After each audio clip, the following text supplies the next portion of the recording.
চোখের সামনে পড়ে এবং এত সুন্দর কথা বলেছেন উনি এই ভিডিওতে, যেটা আসলে নিজের চোখে না দেখলে বা কানে না শুনলে বিশ্বাস হবে না।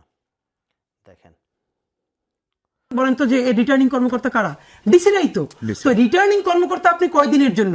সে নির্বাচন কমিশনের এত কথা তো শুনবে না, কারণ সে জানে কয়দিন পরে সে কিন্তু আবার ডিসি, এবং ডিসি হিসেবে তার কাজ হলো এখানে তিনি যিনি এমপি হচ্ছেন তাকে সবসময় সুবিধা দিয়ে। আমি আপনাকে বলি, বিএনপির কোথাও ফোন করে আমলাতন্ত্রের কাছ থেকে সুবিধা নেওয়া লাগবে না। ছোট দুটো প্রমাণ বলি।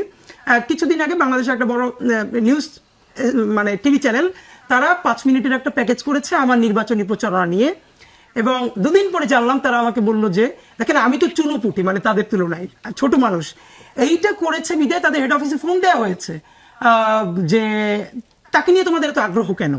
নাম্বার 1 একটা বললাম। নাম্বার 2, গতকালকে আমি বিটিভিতে একটা শোতে গিয়েছিলাম, টক শোতে। আমার সাথে বিএনপির একজন একদম বড় নেতা না, ধরেন সেকেন্ড লেয়ারের বা থার্ড লেয়ারের একজন নেতা। অবাক ব্যাপার হলো, দেখেন তিনি ঢুকতে পারেন নাই, বিটিভির অন্তত 1 ডজন কর্মকর্তা দৌড়ে তার পিছনে ঢুকছে, সালাম দিতেছে। সে যখন বের হয়ে যাচ্ছে দৌড়ে তাকে আগাই দিতেছে।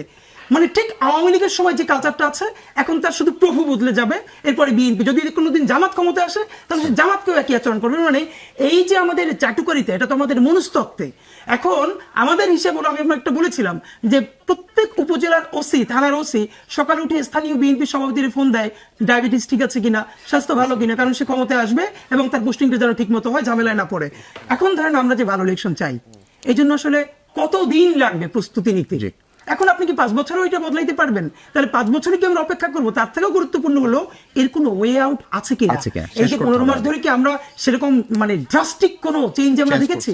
Professor Yunus failed to understand his capability in the beginning 3 months, মানে হলো তার যে কি ক্ষমতাটা ছিল তার হাতে, তিনি সচিবালয় বদলে দিতে পারতেন, সব পারতেন, তিনি পারেন নাই। এবং বিএনপি তো দেখবেন অনেক বড় স্পেস নিয়েছে, পলিটিক্যাল পার্টিগুলো অনেক বড় স্পেস নিয়েছে, উনি চাইলেই তখন আমলাতন্ত্র এগুলোকে অনেকটা সোজা করে ফেলতে পারেন। কত সুন্দর কথাগুলো বলছে।